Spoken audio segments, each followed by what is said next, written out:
Archaeology because I had a liking for the subject. I went through three important books. One was The Discovery of India by Pandit Jawaharlal Nehru, and the second book was also by him, that is The Glimpses of the World. And then there was a book about Nalanda University, the North Indian universities, Nalanda, Vikramshila, and some other universities. So these three books impressed me very much. And then I took a decision that if I continue my studies further after my high school, I'll go to some of the North Indian universities. When we went inside the mosque, I could see that the mosque was standing on Hindu temple pillars. So Hindu temple pillars would be having Purna Kalasha on the lower part. Purna Kalasha is a symbol of prosperity in Hinduism. In all the 11th and 12th centuries temples in North India, you had this Purna Kalasha. Purnamada, Purnamidam, Purnartha, Purnamudachyate. And then there were certain sculptures of Hindu gods and goddesses.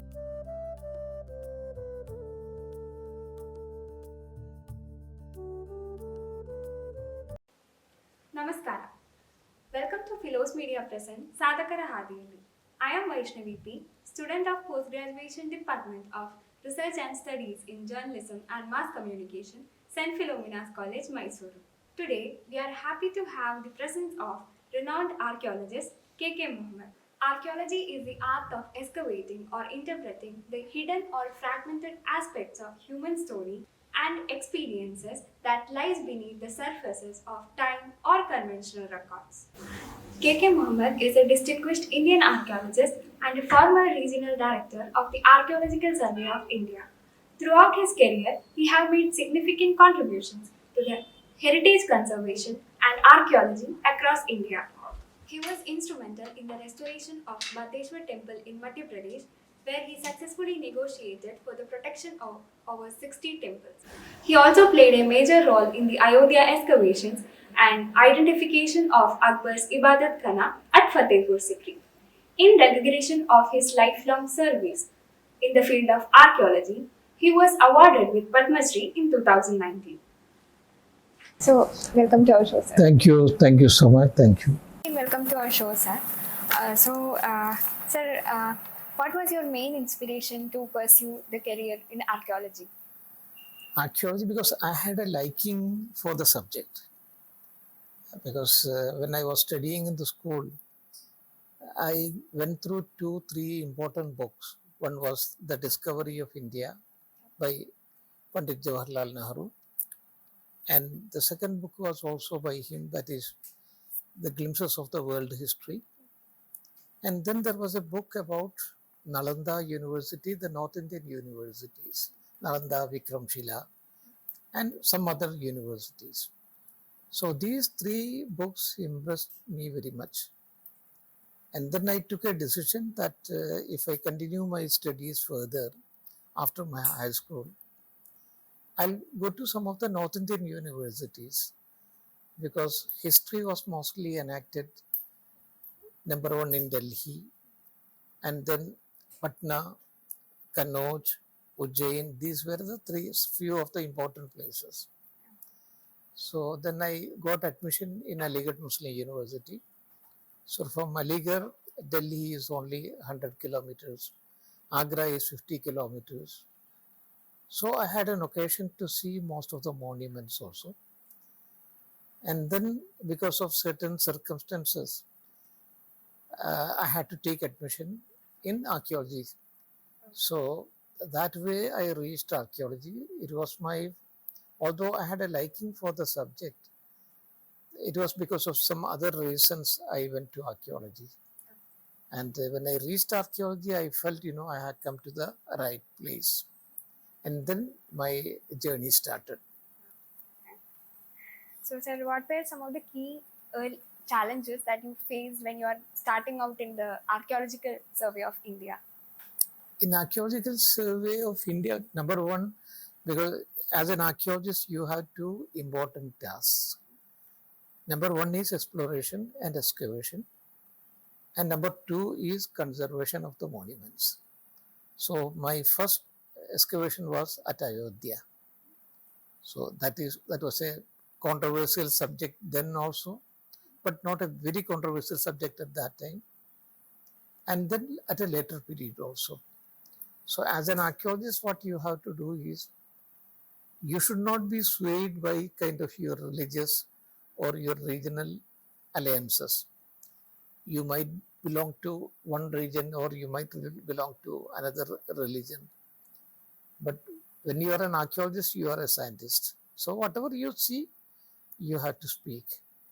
So then, because I spoke whatever I had seen, whatever we had excavated, because the excavation was under Professor B.B. Lal, and I was one of the team members. So whatever I had seen, I have spoke about it. It later on became a very big issue in India.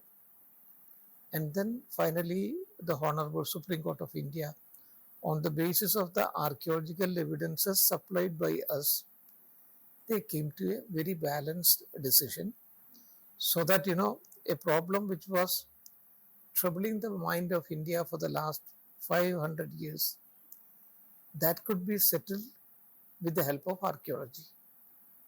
So, what were the key findings, as Sir mentioned about the Ayodhya excavations? Yeah. So, what were the key findings? The key findings were when we went inside the mosque, I could see that the mosque was standing on Hindu temple pillars.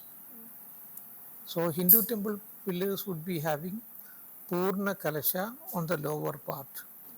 Purna Kalasha is a symbol of prosperity in Hinduism.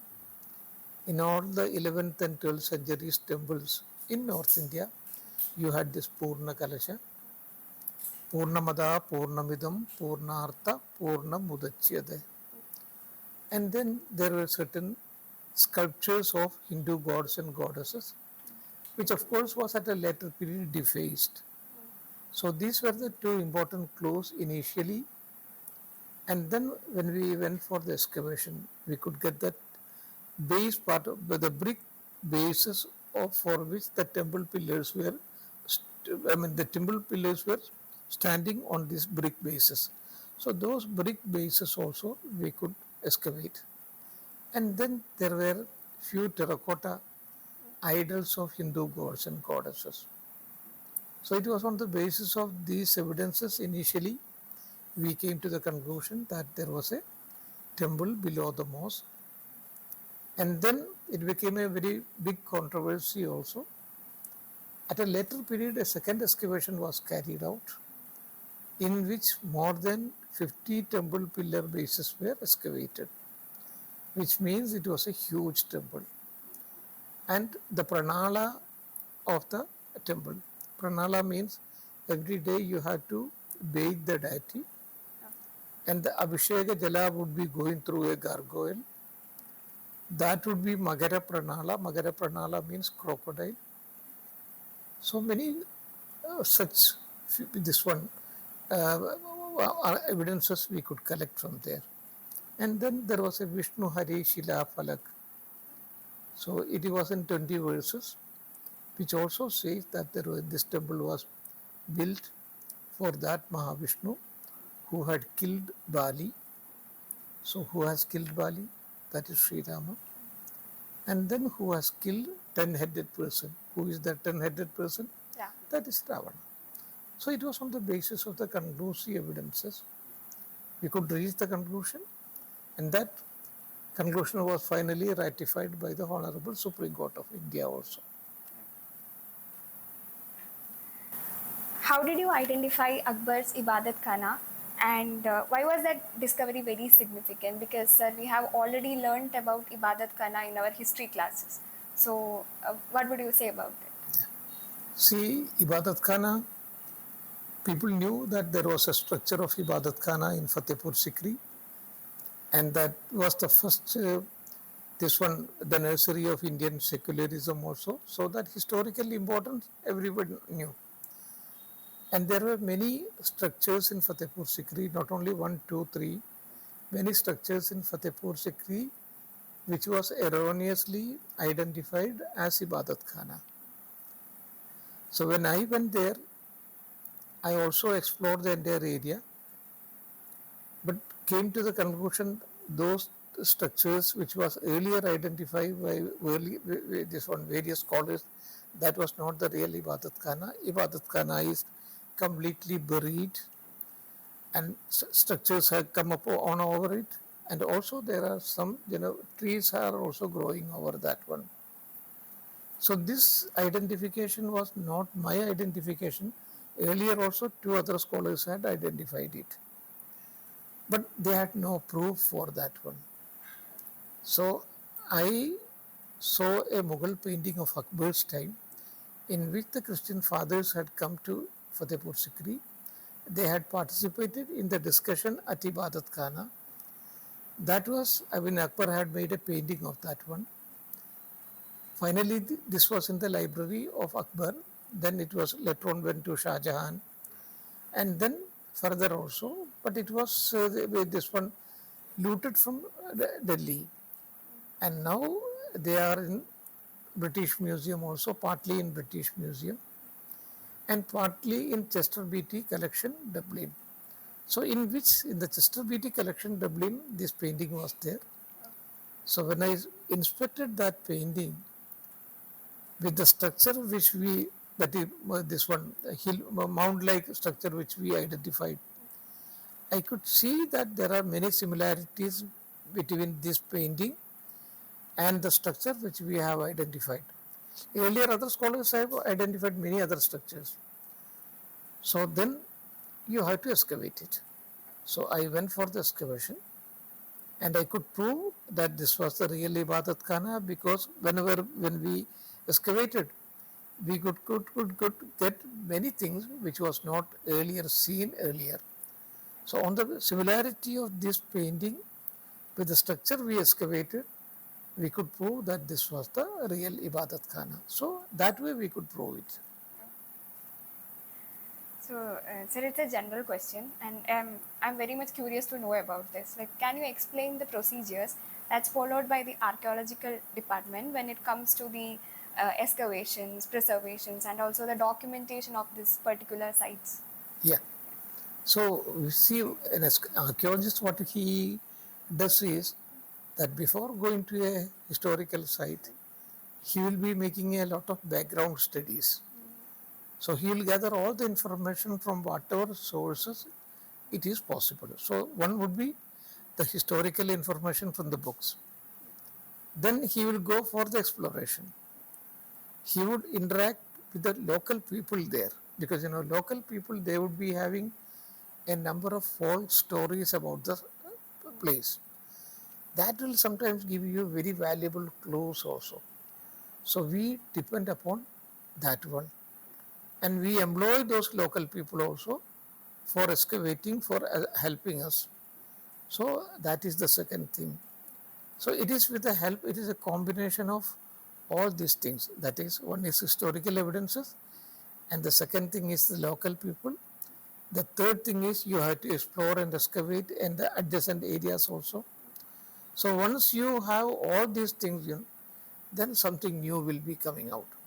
And many places have been excavated. For example, Hampi, that is Vijayanagara capital, that has been excavated like that one.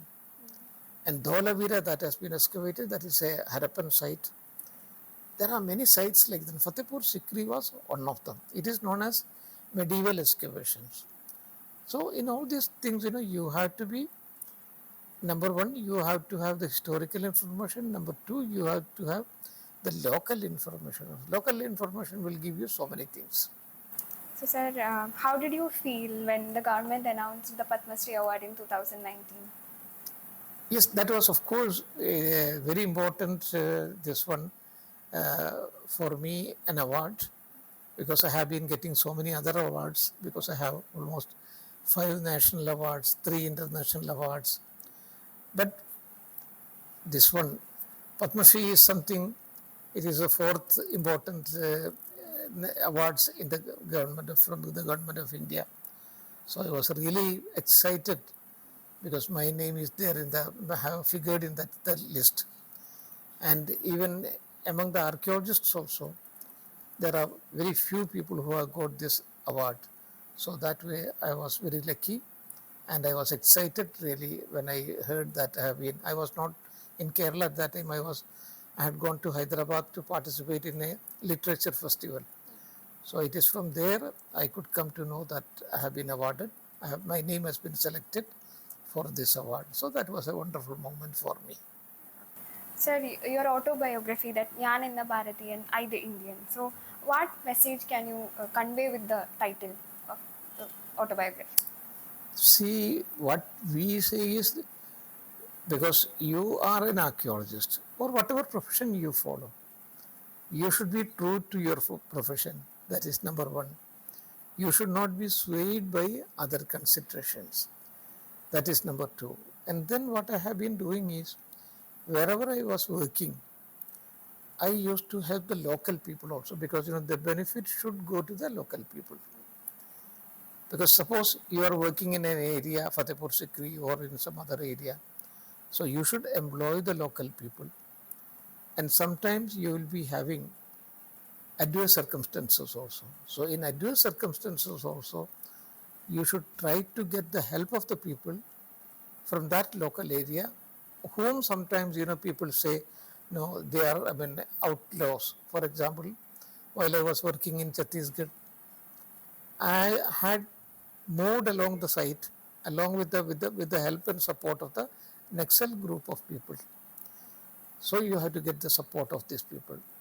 And while I was working in Chambal area, I was getting full support from the Chambal dacoits, because without the help and support from the Chambal dacoits, you cannot excavate it, you cannot do any kind of work there in that area. So this is, you get help and support from the local people also, and also from some of the outlaws. And then what I was doing in Delhi while I was working, I had a number of laborers working with me. They would be coming to the site along with their children, mostly from Bihar, Bengal, Uttar Pradesh, Madhya Pradesh. They are all laborers. They would be coming into the area as migrant laborers. They would be there sometimes for 5 months or 6 months. They would be coming along with their children. So normally what the children will do is, they will go to the nearby Chauraha for begging. So I said, and they never get an opportunity to go to schools. So wherever I was having the labor camps, the workers camp, there I always used to have a local school also. It is not an attempt by the government, but it was my own personal effort, and my wife, she was, mostly handling the whole issue. You had to provide them food, you had to provide them teacher, you had to provide them uniforms. So we used to give all these things, and food also. So this was noticed by one TV group, CNN, IBN. They came to know about it. So they visited the site. They had come actually to report about the Commonwealth, because at that time Delhi was preparing for the Commonwealth. So they wanted to see how the work was progressing, whether our work would be completed before the Commonwealth. So they wanted to have a critical assessment. So they came to know that we are far ahead of our own work time schedule, and not only that, we are running this kind of labor schools also. So that was a revelation for them. So they selected me for an award, Citizen Journalist Award. But that award was given by a very prominent person who was very tall. That was by Amitabh Bachchan. You can see that Amitabh Bachchan photographed there. So the pictorial, this one was very stark. He is 6.1 and I am 5.2. So it became a little bit viral. And then when later on American President Obama came, he said that he would like to meet these children. So of course, because it was a government program, there were certain objections. But then they said no, the president would like to meet the children. So it was for 45 minutes out of the program of, because I was his guide also. So initially it was for 45 minutes, but he took almost 1 hour. And he was the happiest man when he met these children. He sat along with them and he gave them gifts also from out of his own pocket. So it is, I mean, with his own hand. So these are certain experiences, you cannot get this kind of experiences anywhere. You are doing a good work for which in a different way you are being paid back. So I had to spend few thousands of rupees for the school education, but at the same time, when you see how these children they progress, so that there you have got a real opportunity that you have done something which is good for the society. So that kind of instances I had throughout my life. So, what is your opinion on the ongoing controversies that's surrounding to the Keeladi excavations that's happening in the Tamil Nadu? Ongoing? A controversy regarding the Keeladi excavation in Tamil Nadu. Keeladi excavation, that is a very important excavation, and it has got a number of things which was not earlier known to us. But at the same time, comparing Keeladi with Harappan sites and other things, that is also not proper, because its history goes back to only 6th and 7th century BC. How can you compare a site of 6th, 7th century BC with a Harappan site that is 2600 BC? But at the same time, this has given some very important information. Keeladi excavation has got given very important excavation, very information which was not there in the public domain. And the attitude of the government of India was also not proper, because the person who was excavating it, that is Amarnath Ramakrishna, he was immediately transferred from this place to another place. That should not have happened, because that was, I mean, the purpose was, this important discovery has come in South India. It should not have been here, and you transferred the person, the officer who was in charge of this excavation. And then later on also, the attitude of the government of India was not proper towards that excavation. That is why the state government had to take up the excavation at a later stage. So this should not have happened. And sir, I would like to know if sir could visit any of the historical site again, and with all the modern technologies that's being used now, so which site sir would choose and why would you choose that site? I have got two preferences. Number one, my own Bateshwar in Chambal Valley. That is only half conserved, and half of the site is still under this one debris. That has to be resurrected. And the second site is Hampi. Hampi, the ruins are even now lying there. And the whole city is also buried. Once upon a time it was buried. And now half of the city is, of course, excavated, but still there are many things lying there. For example, the huge Virupaksha Bazaar is there. Pan Supari Bazaar is there. Many parts are lying there. So by using all those parts, you can reconstruct the Virupaksha Bazaar also, Pan Supari Bazaar also, Krishna Bazaar also, and many other bazaars. And once you do that one, the whole site would be rivaling that of sometimes Rome and sometimes Greek cities also. So that much things are even now lying there. But the government is not showing any kind of interest in all these things. Okay. Sir, so do you think that the current young generation it's not so interested with the field of archaeology? And what do you think, sir? Like the government can take steps to get the attention and the support archaeology deserves? Government is very lukewarm. Although the present government says Gauravshali Itihas, glorious civilization and all those things, their attitude toward culture, the real culture was not very good, and even now it is not very good. So the government has to show interest in archaeology, and they have to support it, and you have to have right person at the right places also.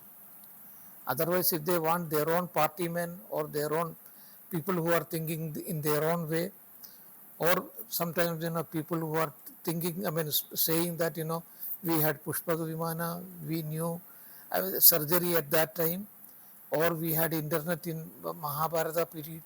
If that kind of archaeology is going to come, then that will not be a scientific archaeology. So you have to be very cautious about all these things. You have to have persons with an open vision, and you have to have people with dynamism. So if you are not having vision and dynamism, it is meaningless. Then the department will not be moving forward. What advice would you like to give to the students who wants to pursue a career in archaeology? My this one is for archaeology. It is not a this one 5-star. It is not a this one course which you can pursue in a room or in a air conditioned house or in a house which has got all the facilities. It is, you have to go for to be an archaeologist, you have to go outside. So you have to face a lot of challenges. Sometimes you'll have to work during the rainy season. Sometimes you'll have to expose yourself to heat.